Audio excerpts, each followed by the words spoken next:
Welcome back. My name is Josh, and today we'll be talking about Abigail. Abigail was brought to you by the guys that did Ready or Not. Wait a second. I recommended that movie one time. By the way, go see that movie. This movie stars Melissa Barrera, Dan Stevens, William Catlett, Catherine Newton, Kevin Durant, Angus Cloud, Rip, and the incredible Alisha Weir. The film was directed by the duo Matt Bettinelli-Olpin and Tyler Gillette.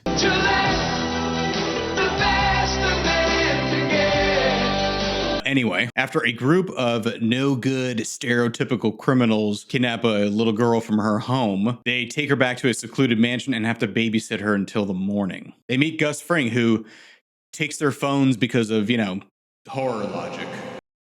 Tells them something ominous, locks the doors, and leaves the group. This is where we get to know each and every one of these characters. This is also where we get to see how badass everyone is. You keep pointing that finger at me, it's gonna be the last thing you'll ever see. You look at me one more time and I'll shove those eyes so far up your ass you won't need a colonoscopy camera. I don't know. Basically, everyone gets their moments to shine and are really scary. What was really scary? The thing they wouldn't expect. The little girl who they kidnapped. Well, it turns out to be a vampire.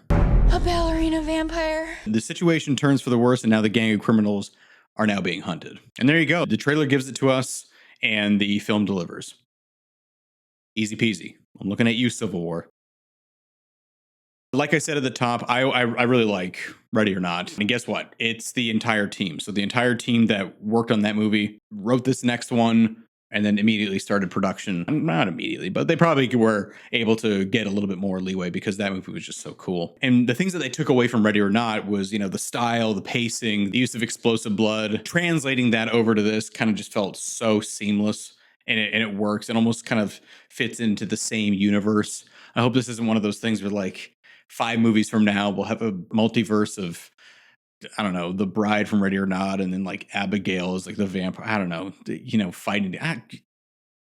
Don't, please. Another thing is Abigail was the biggest draw. That actor was so good. When did child actors become so good? I don't know what it is, but like for some reason that they're just getting so f***ing good. I mean, were they always that good?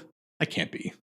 Probably not. Well, in any case, Alisha Weir, my hat is off to you. What a brilliant performance. What a brilliant performance. What am I, a fucking, Hollywood reporter, critic? I'm part of the deadline now. Alisha Weir is definitely an actor to look out for. She basically goes from being like Daphne Keane to McKenna Grace. We're made of organs and tissues. Then to Willem Dafoe. Let Neptune strike ye dead, Winslow! She has such range. I think the only thing that would have made this a home run would have been an opportunity for actual scares. It doesn't really play into being a horror film as much as it being kind of like a fun subcategory of horror, where it's not meant to scare you. It's just meant to gross you out with like the type of blood and, use the vampire lore to its advantage and work within that kind of story to give you something that is kind of horror. But, we don't see anything like Hereditary or The Conjuring or anything that kind of will be a long-lasting impression of horror. Like, you're not going to be like looking in the corner. They just used a lot of fun, and I think that like they really did know what they were. I would just think that if there were some spots, there were tiny opportunities, I think, that could have really been kind of a perfect subcategory of the genre. It's going to be fun, but it's not going to be taken seriously. If you're a fan of the director's work and of explosive blood, then absolutely see it. I mean, it's a really fun movie, and I think it's a good justification of a movie where it has simple lore, simple characters. It goes in, it knows what it is, and then goes out. That's it. It just kind of closes curtains. If throwing up, a pool of dead bodies, mind dancing, crucifixes not working, a Gen Z not knowing the difference between onions and garlic. I think they just wrote that just to kind of like, be a little cheeky. But if those things aren't your thing, then you'll not like this. But I did. It's fun, doesn't take itself seriously, and gives us a new entry into the vampire films because there's so many good ones out there.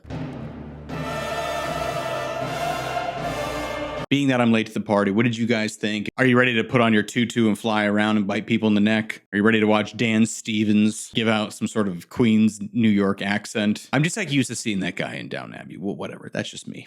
Anyway, that's it. Cut to black.